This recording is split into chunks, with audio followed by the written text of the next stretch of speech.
tertentu ya? Ya ini kan pemberitaan seremonial ya. Seremonial, ya. Seremonial itu kan segala sesuatu yang menyenangkan semua pihak. Berita baik lah ini. Berita baik, tidak Berita ada baik. kasus yang Good news ini namanya. ini good news, betul good Iya, news good news. gitu. Good news pun harus diberitakan. Iya. Jangan cuma yang bad news ya. Iya. Harus good news juga harus diberitakan. Dengan kita menyebut perusahaan yang menyumbang, itu perusahaan-perusahaan lain yang belum menyumbang Nah, akan terpacu ya. akan menelpon kita. Kenapa kok nggak ngajak saya? Kira-kira gitu. Pancingannya kena Ya, itu. pancingannya kena. Dan ini kan untuk kemanusiaan, bukan untuk kita ya. Iya. Termasuk juga untuk biaya pendidikan yang menunggak dan lain-lain itu. Tunggakan sekolah. Tunggakan sekolah tagihan. Uang iuran sekolah Ya. bisa kita talangin dari Oh, situ. bisa juga, bisa. Gitu. Yang anak kuliahan, yang sebulan 2 bulan nunggak semester bisa gitu ya. semester. Cuma yang agak susah itu memberikan modal untuk usaha kecil itu susah. Menggulirkannya susah karena kita harus mantau terus kan. Oh, jadi kalau sudah keluar dana itu harus dipantau Ya. terus. Ya, karena tujuannya kan itu. Iya. Tapi kalau untuk bantuan sesaat itu nggak usah dipantau. Iya. Itu. Kalau yang dipantau itu ya itu. Ya kayak kita pernah memberikan gedung SD di daerah NTB, daerah sana ya. 5 tahun kemudian kita tengok lantainya jebol semua, ininya atapnya jebol. Rupanya nggak tahu kenapa. Sengaja ada yang jebolin sengaja supaya nanti dapat bantuan lagi dari mana. Gitu kan. Jadi teman-teman atau kawan-kawan media yang ingin membuka dompet kemanusiaan atau apapun namanya, silahkan. Itu tujuan mulia untuk kemanusiaan, manusia dan kemanusiaan. Kemudian jangan lupa juga pemberitaannya harus komplit. Jangan lupa menyebut orang-orang itu, bila perlu penyumbang terbesar itu dibikin profilnya supaya memancing yang lain donatur ikut berpartisi untuk menyumbang.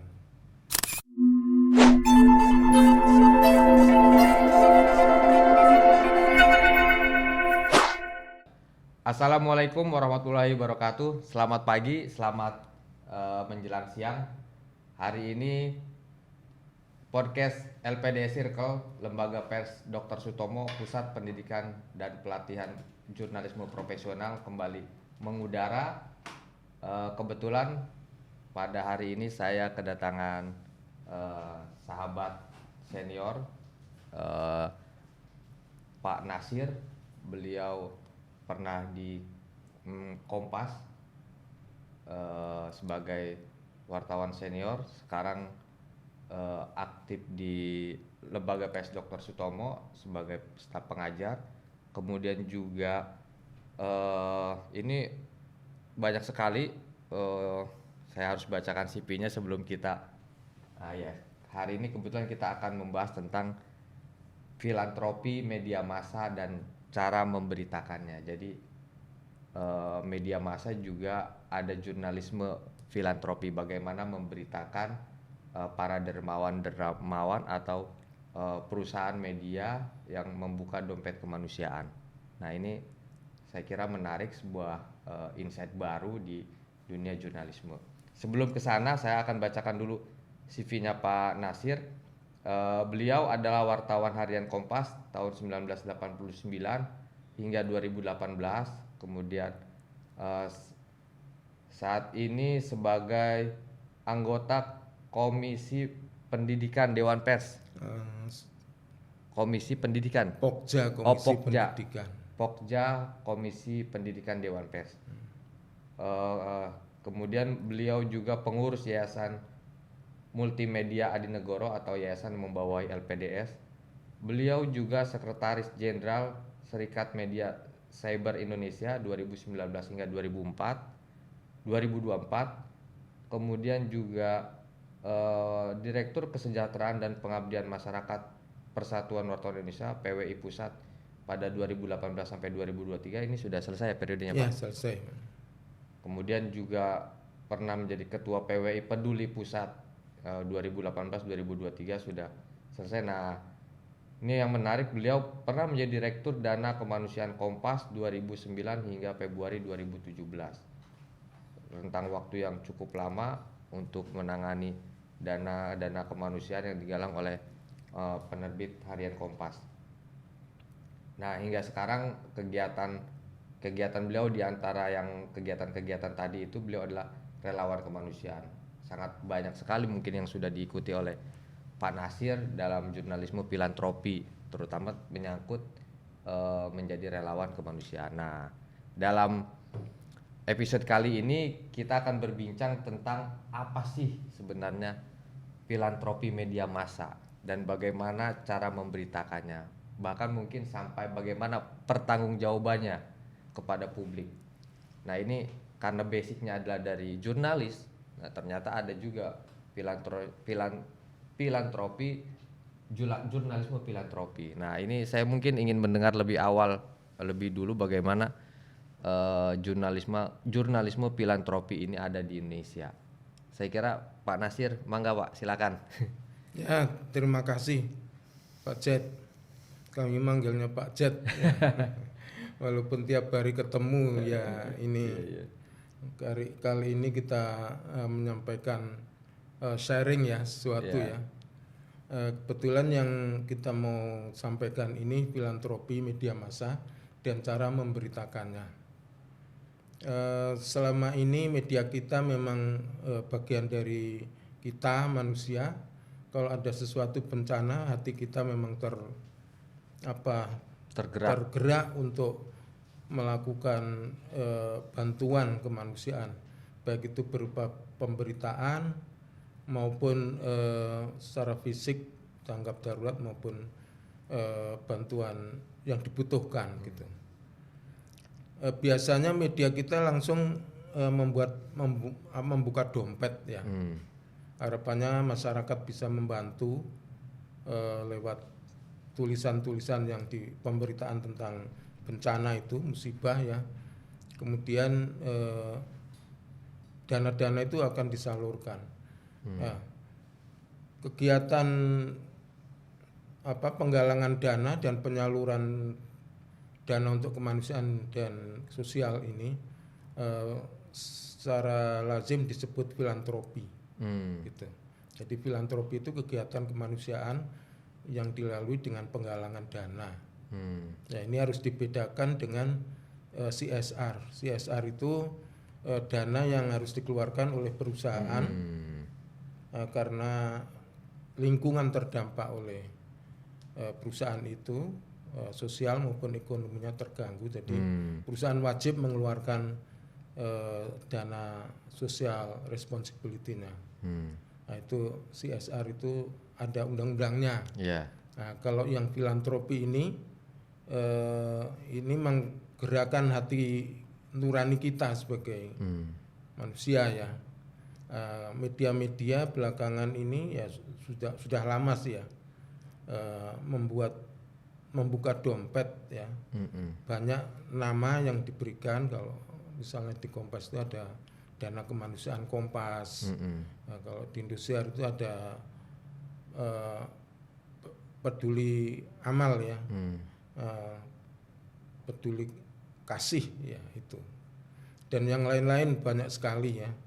Bahkan Republika sempat membuka dompet yang sekarang sudah berkembang, namanya juga dompet duafa itu ya.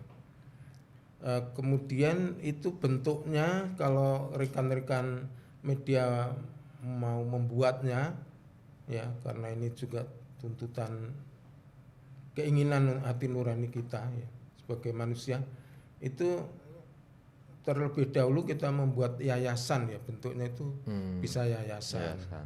Ya, atau langsung menggalang dulu lah spontanitas gitu. Kalau mau berkelanjutan ya yayasan. supaya nanti bisa bekerja sama dengan pihak-pihak donatur yang besar, BUMN atau perusahaan-perusahaan swasta, pemerintah dan donatur-donatur masyarakat lainnya. Nah, jadi itu aturan mainnya ada seperti yang disampaikan, yang ditulis dalam kode etik filantropi media massa yang dikeluarkan oleh Dewan Pers tahun 2017 ya. Itu disebutkan bahwa penggalangan dana ini tidak boleh sembarangan, uangnya juga tidak boleh dicampur adukkan dengan perusahaan media. Jadi harus dibuat punya terpisah rekeningnya. rekening sendiri gitu. Nah, cara menyampaikannya juga harus transparan. Ada laporannya. Laporan itu laporan ke dalam ke lembaga filantropi itu sendiri internal, keluar juga ke masyarakat, itu melalui juga diaudit oleh auditor independen dulu untuk laporan setahun sekali itu ya. Atau juga lewat laporan kepada masyarakat itu lewat pemberitaan media massa gitu. Baik itu ketika penyaluran maupun seremonial kegiatan, misalnya penyerahan gedung hasil filantropi, misalnya gedung sekolah. Betul. Atau rumah sakit atau apalah yang sifatnya hasilnya dari filantropi itu. Gitu. Nah, tentu semua ini ada aturannya lagi ya. Aturannya dana tenaga yang menggulirkan bantuan itu boleh menggunakan dana dari CSR, dari filantropi itu, bukan CSR ya. Karena apa? Karena itu adalah bagian dari dana operasional, ngambil dari situ, termasuk upah transport ya, transport untuk packaging segala macam, penurunan dari truk barang-barang dan penyaluran sudah dihitung masuk, dihitung dari situ. Karena barang itu ternyata dan sudah pasti tidak akan nyampe di lapangan dan nggak jalan sendiri kalau tanpa digerakkan oleh tenaga manusia. Itu soal filantropinya. Dan penyerahannya juga tidak boleh berdasarkan pilih kasih ya. Karena ini kemanusiaan, tanpa ada sekat-sekat, wah ini suku anu, nggak usah. Gitu. Suku apapun, agama apapun, ras apapun itu berhak untuk menerima bantuan itu sejauh dia memerlukan. Dan itu hasil dari survei kita. Jadi barang-barang itu disalurkan setelah dilakukan survei. Nah, survei itu menentukan kebutuhan masyarakat yang sebenarnya apa. Dan ini juga diketahui oleh pejabat setempat, entah itu bupati, gubernur. Nah, kita kasih tahu kita akan nyumbang suatu di sana, karena mereka harus tahu, karena selama ini pemerintah juga memberi perhatian. Nah, mereka itu tahu apa yang belum diberikan. Nah, kita mengisi bantuan-bantuan yang masih kurang. Kira-kira itu. Baik, itu sekilas teman-teman apa yang disampaikan oleh Pak Nasir tentang filantropi media massa. Pada intinya bahwa media massa atau perusahaan media bisa membuka dana kemanusiaan atau membuka filantropi lah, kira-kira begitu ya Pak, untuk membuka membantu masyarakat yang terdampak bencana, kira-kira begitu. Nah, apakah ada syarat Pak untuk perusahaan media yang ingin terlibat atau dia membuka filantropi itu? Apakah harus perusahaannya besar dengan aset sekian atau tidak ada syarat tertentu seperti itu? Sebenarnya tidak ada syarat apa-apa ya. Perusahaan pers manapun, baik kecil maupun besar, boleh membuka. Yang besar pun tidak boleh mengatasnamakan itu dana dari perusahaan. Yang kecil pun sama, tidak boleh mengakui itu dana dari perusahaannya. Tetap harus menyebutkan itu dana dari masyarakat atau donatur. Donatur. Atau pihak manapun yang menyumbang. Oh, kuncinya menyebutkan itu bukan bagian dari perusahaan, tapi bagian dari sumbangan-sumbangan masyarakat. Kira-kira Betul, begitu ya Pak ya? betul. Itu salah satu harus bentuk disebutkan transparansi. bahwa ini adalah sumbangan dari masyarakat atau para donatur yang menyumbang melalui, mungkin begitu ya Pak ya? Ya, Begitu. Nah, tidak bisa disebutkan ini dana dari kantor A, kantor B langsung begitu. ya. Dari perusahaan media A langsung B. Oke. Nah, kalau begitu kemudian nanti kan karena media juga punya peran menyebarluaskan, menyiarkan dan lain sebagainya, ini sangat efektif kali Pak ya untuk penggalangan dananya dan termasuk pertanggungjawabannya melalui berita. Bagaimana sistematikanya itu untuk penggalangan dananya? Penggalangan dana yang seperti kita ketahui ya, biasanya itu dimuat di halaman, kalau Muka. koran itu di Halaman halaman muka. muka. Iya. Ya. Kemudian para penyumbang itu di list gitu, Iya, ada namanya ya. Iya, iya. Kemudian yang lain ikut, ada yang pakai no name gitu, nggak apa-apa. Iya. Jadi setiap hari itu bisa diketahui jumlah akhirnya berapa gitu. Dan ini biasanya media satu sama media lain saling ngintip. Berlomba ya. Iya, Banyak mana nih, berlomba. udah mana nih? Itu bukan butuh uangnya, tapi ini indikator. Kepercayaan masyarakat Iya. kepada perusahaan itu besar ya. Betul. Kok ini kok dapatnya kecil banget gitu. Ini juga trust dari masyarakat kan. Ya ini salah satu di balik itulah Iya, satu nah kuncinya itu indikator. kepercayaan dulu. Kalau masyarakat sudah percaya dengan perusahaan itu pasti akan berlomba-lomba mau menanamkan atau mendonasikan bantuannya lewat perusahaan media itu. Kalau tadi salah satu teknik menggalang dananya dengan mengelis daftar-daftar donatur di halaman muka, itu kan media cetak lah ya Pak. Iya. Kalau sekarang kira-kira dengan multi platform gini, ada online, kemudian masing-masing media juga punya medsosnya dan lain sebagainya, itu bagaimana, apakah juga bisa di list di, ya kalau sekarang di medsos ada FYP gitu kan, dia tulis di situ gitu. Iya. Bisa seperti ya Pak? Ya, sekarang lebih mudah. Iya. Kalau kita menerima sumbangan misal dari anak sekolah SMA mana gitu, datang gitu. Langsung Ya, hari itu langsung juga. hari itu saja kita foto kan. Langsung Fotonya kita muat juga. muat. Nah itu sekolah-sekolah lain itu ikut. Wah. Kita kewalahan untuk menerima tamu mereka untuk menyerahkan sumbangan.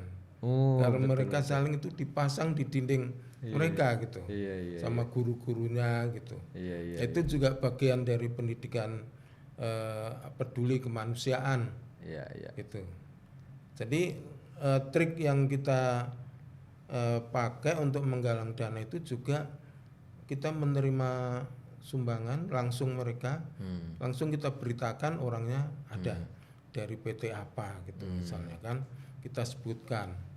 Nah, nanti pas penyerahan kita ajak, kalau mau ayo kita menyerahkan, kita potret lagi, kita sebut lagi kalau dananya itu misalnya 500 juta ke atas misalnya, atau 100 juta. Biasanya perusahaan-perusahaan itu ada ini membuat pengelompokan 100 juta, kita sebut ya namanya, kita ajak kemana, ikut tanda tangan prasasti misalnya gitu kan. Nah, gitu. Jadi dibawa ke lokasi dan saat penyerahan bantuan itu. Saat penyerahan bantuan atau menandatangani prasasti ketika kita membuat gedung dari hasil sumbangan itu. Menarik. Nah itu tadi penggalangan dana. Sekarang soal penyaluran dananya. Penyaluran dana ini disalurkan dalam bentuk bangunan fisik atau dalam bentuk non fisik Pak? Umumnya seperti apa? Biasanya kalau yang sudah ya, media massa itu lebih senang kalau duitnya banyak ya. Kalau misalnya bangunannya hancur, rumah itu dibangunkan rumah. Kita sekolah dibangunkan. Kerjasama dengan kontraktor yang menang tender di situ ya. Di situ masyarakat tinggal menerima saja. Tetapi itu juga kita harus melihat status tanahnya. Kalau tanahnya tanah bukan miliknya ya kita nggak mau membangunkan karena nanti digugat. Jadi masalah Ya, ya. jadi masalah dari sisi hukumnya kita tetap lihat gitu. Maka itu harus kerjasama dengan pemerintah daerah kali ya, Betul, Pemda setempat ya, betul. yang mengetahui mana tanah yang bisa digunakan untuk bangunan itu. Tim survei kita harus kuat untuk melihat itu. Dan masyarakat di desa itu biasanya tidak cukup kalau dibangunkan seperti rumah sebesar BTN gitu ya, katakanlah tipe 21, tipe 30 misalnya, karena mereka biasanya punya piaraan kambing segala macam gitu. Ya kita minta pengertiannya, nanti rumah ini juga cukup untuk dihuni saja gitu kan. Yang penting ada dulu Ya, ada bangunannya dulu. dari hujan dan kepanasan. Ya itu. Oke, Pak, kalau itu tadi kita bicara dari mulai siapa yang bisa melakukan filantropi dari media massa, kemudian dari penggalangan dananya, kemudian sampai pada penyaluran dana bantuan kemanusiaannya. Nah, kalau dari sisi jurnalisnya, dari sisi pemberitaan ini, bagaimana memberitakan tentang filantropi dari media massa? Cara memberitakannya itu seperti apa buat wartawan? Ya, ini menarik ya. Jadi setiap pemberitaan, setiap pelaksanaan sumbangan atau seremonial penyerahan satu bantuan berupa gedung maupun apa, kita selalu mengajak teman wartawan, Ya, ya kan? Ya tujuannya supaya memberitakan, ya, gitu. Apalagi kan ini perusahaan filantropi yang punya media kan, ya kita ajak untuk memberitakan itu. Nah, mekanismenya dan metodenya sama seperti pemberitaan yang lainnya, gitu. Apakah mau mengangkat dari sisi bencana, kesedihan atau kesulitan masyarakat itu ya, atau kehidupan setelah bencana, seperti biasa. Tetapi bisa dibentuk dalam tulisan feature gitu ya? feature human interest, Human interest ya. itu. Tetapi ada poin yang harus disertakan, itu bantuan itu berapa, ya dari mana, ya kan? Perlu sebutkan itu, karena itu transparansi. Penyebutan itu bagian dari laporan media kepada publik, itu. Jadi sudah cukup dari situ, ya.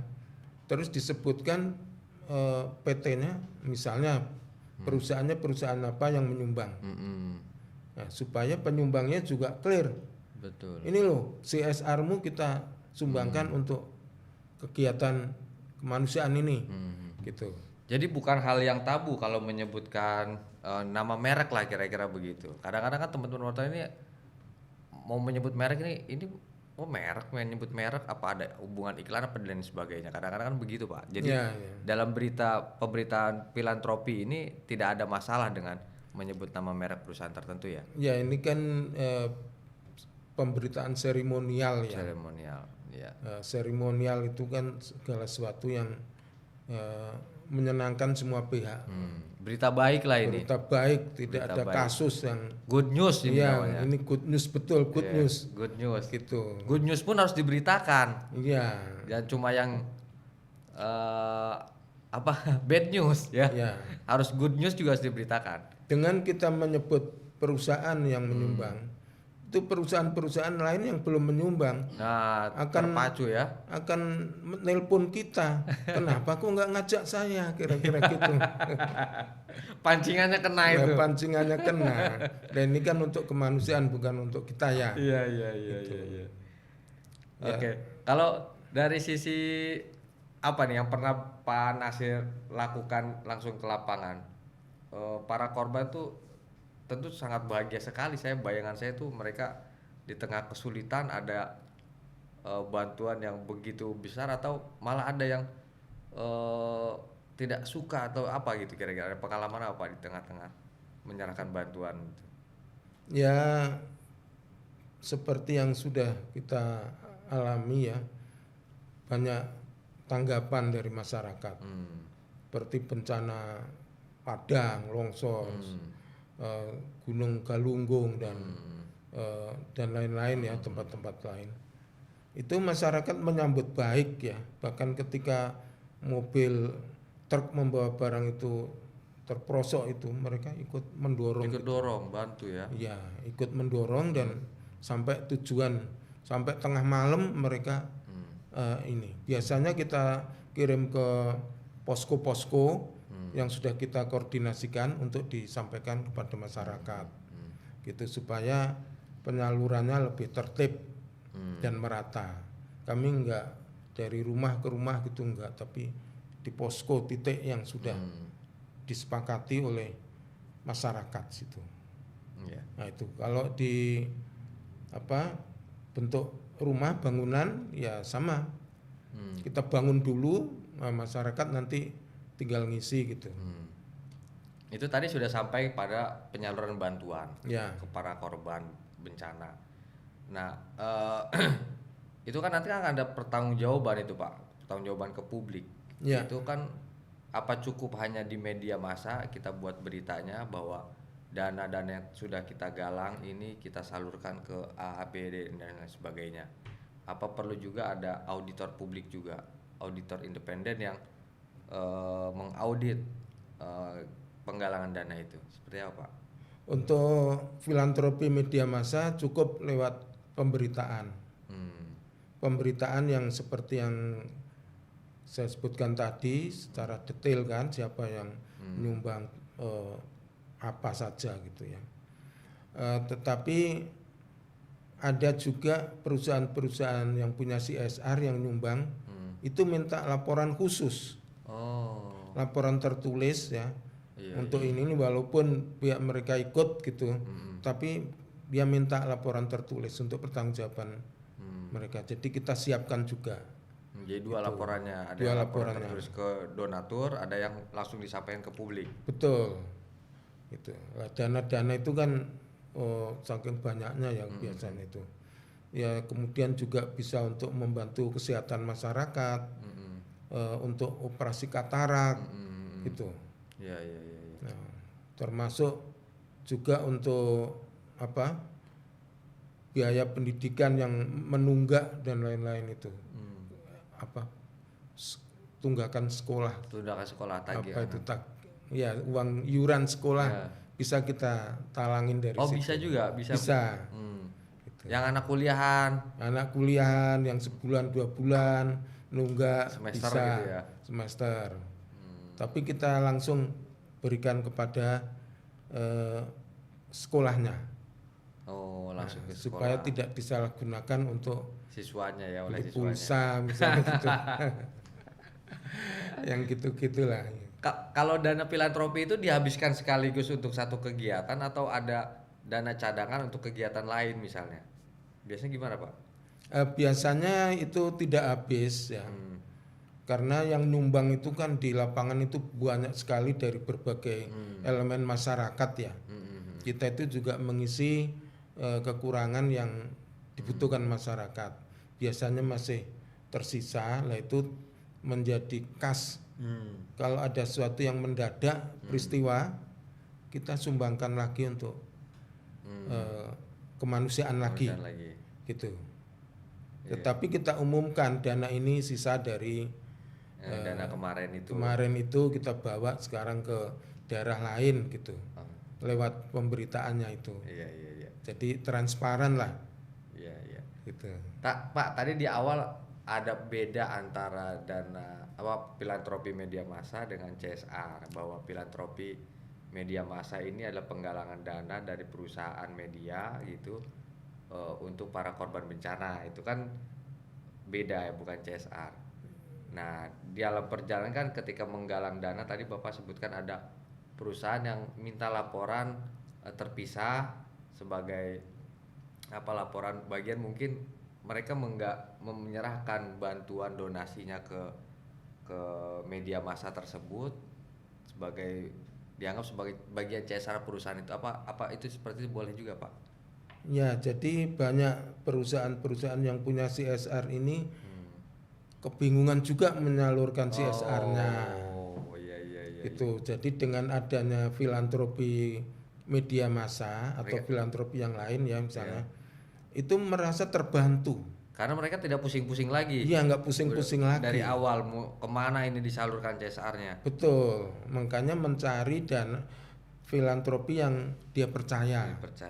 Minta berapapun diberikan. Tetapi dengan catatan kita membuat laporan juga kepada perusahaan itu. Digunakan untuk apa saja. Dan ini sudah biasa. Bahkan ada yang minta sekalian foto orangnya ya, gitu. Lebih detail itu. Alamatnya ya, kita layani gitu. Karena kan kita juga media filantropi ini kan juga tidak bohong juga gitu. Ada alamatnya juga kalau misalnya mau ditanya, benar kau kemarin terima, ya kan gitu. Gitu. Kalau trennya bagaimana Pak? Kayaknya membuka dana kemanusiaan itu hanya bisa dilakukan oleh perusahaan-perusahaan media besar gitu kan. Trennya bagaimana buat perusahaan-perusahaan kecil, perusahaan-perusahaan yang tidak berkelas nasional gitu? Apakah itu mereka masih bisa juga punya potensi ke sana?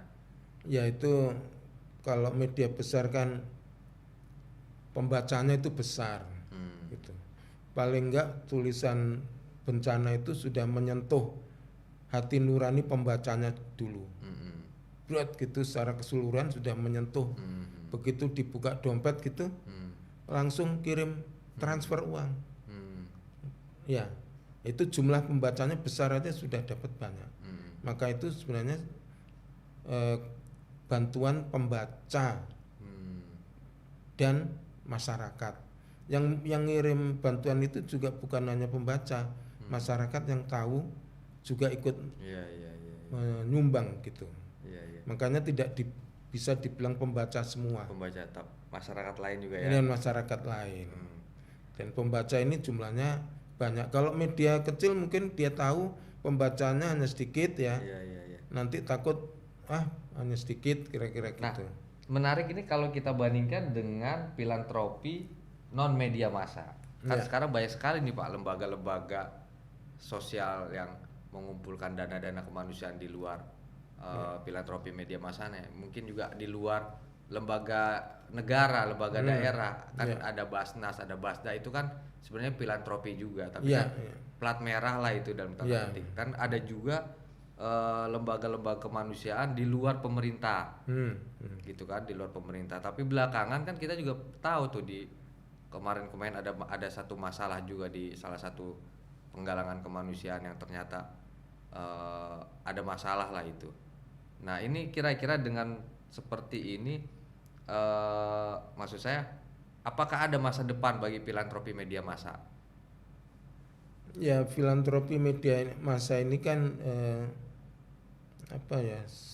untuk menambah gitu filantropi yang ada kan dengan ciri khas tersendiri, menyentuh pembacanya gitu, akan beda dengan masyarakat yang umum tadi.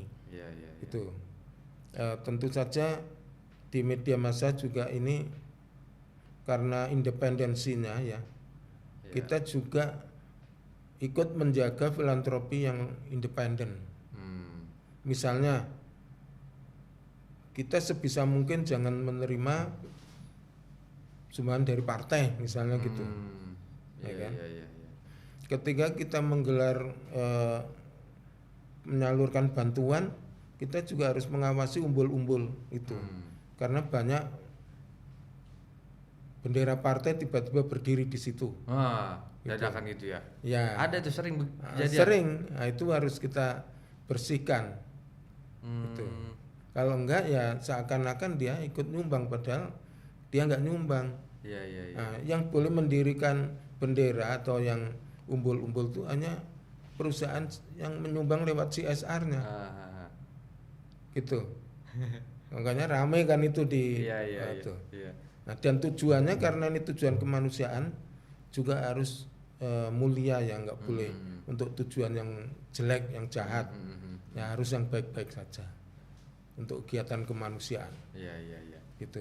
Nah, termasuk mungkin ya misalnya kalau sekarang ini filantropi media massa ini ada itu ketika muncul peristiwa bencana alam gitu kan, ada banjir, ada longsor, ada tsunami, ada gempa bumi dan lain sebagainya. Itu bergerak tuh untuk penggalangan dana Ya, manusia. betul. Nah, kesannya adalah bahwa penggalangan dananya ketika terjadi peristiwa bencana alam. Padahal sebenarnya kita tahu juga bahwa di luar ada bencana alam sebenarnya banyak juga masyarakat kita yang tidak mampu secara ekonomi. Anaknya putus sekolah, tidak bisa melanjutkan kuliah, gitu kan, dan lain sebagainya. Apakah ada program ke depan atau filantropi yang sifatnya tidak hanya membantu masyarakat korban bencana alam, tapi membantu kesulitan masyarakat secara ekonomi atau secara pendidikan anak mereka supaya tidak putus sekolah gitu, dari gerakan filantropi media massa, Ya. Pak? Ya, Mas Zed, itu menarik gitu. Iya, Jadi dalam mendirikan sebuah yayasan filantropi, iya. kita tentukan di situ kita bergerak eh, di bidang apa, membantu masyarakat yang bagaimana. Biasanya itu bencana alam, ya, kemudian pendidikan, kemudian penyakit, karena Menular, penyakit akut, penyakit ya, akut. kemiskinan juga, kemiskinan akut ya. Jadi tidak terbatas pada bencana, gitu. Oh, sudah ada di situ, sudah masuk Ada. ya kategorinya ya. Ada kategorinya. Nah, dan itu terus berjalan, gitu. Iya. Bahkan pemberian bacaan kepada masyarakat, Iya. ya, yang membutuhkan, misalnya di daerah terpencil yang belum ada gadget gitu, Iya. kasih perpustakaan, baca gitu kan, bacaan-bacaan itu, Iya. terus memberi beasiswa gitu. Cuma yang agak susah itu memberikan modal untuk usaha kecil, itu susah, menggulirkannya susah, karena kita harus mantau terus kan. Oh, jadi kalau sudah keluar dana itu harus dipantau Ya, terus ya, seberapa karena efektifnya. tujuannya kan itu. Iya. Tapi kalau untuk bantuan sesaat-sesaat itu nggak usah dipantau, Iya. itu. Kalau yang dipantau itu ya itu, ya kayak kita pernah memberikan gedung SD di daerah NTB, daerah sana ya. 5 tahun kemudian kita tengok lantainya jebol semua, ininya atapnya jebol. Rupanya nggak tahu kenapa, Geser sengaja tanahnya. ada yang jebolin sengaja supaya nanti dapat bantuan lagi dari mana, Oh. gitu kan. Gitu. Ada modus kayak gitu Ada ya. modus kayak gitu. Terus kita lihat toiletnya nggak keurus, apa kotor banget, ya gitu-gitu kita juga nyesek gitu. Makanya ketika serah terima itu ada perjanjian harus mengurus Oh iya. gedung ini, termasuk kebersihannya, gitu. Betul. Dan perawatannya silakan dilanjutkan, Iya. gitu. Menarik ya, kayak gitu. Banyak kok bisa gitu yang kayak begitu itu. Nerima hanya untuk seremoni doang, kemudian dia nyari lagi ke tempat yang lain. Iya bisa. Nunggu hancur, sengaja dirusak. Nah, kalau dari perusahaan media yang melakukan penggalangan kemanusiaan itu berarti itu panjang ya, dia tetap memantau ya, nggak begitu saja menyalurkan. Terus Ya, ada pemantauan berkala. sebagai evaluasi lah ya. Apa yang harus dilakukan itu perlu dilihat secara berkala gitu, walaupun tidak mengurus lagi.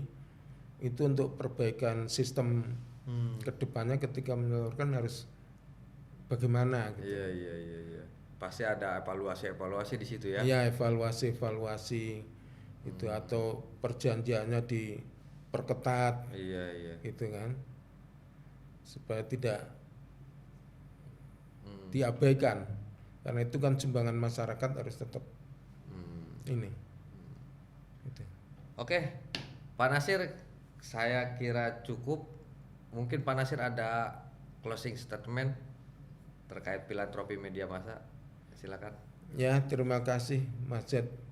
Jadi teman-teman atau kawan-kawan media yang ingin membuka dompet kemanusiaan atau apapun namanya, silahkan.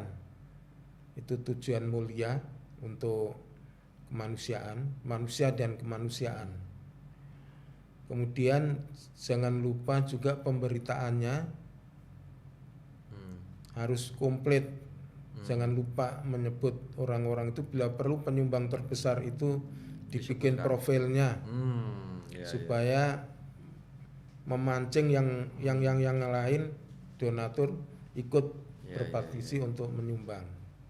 Itu saya kira ini pekerjaan mulia ya.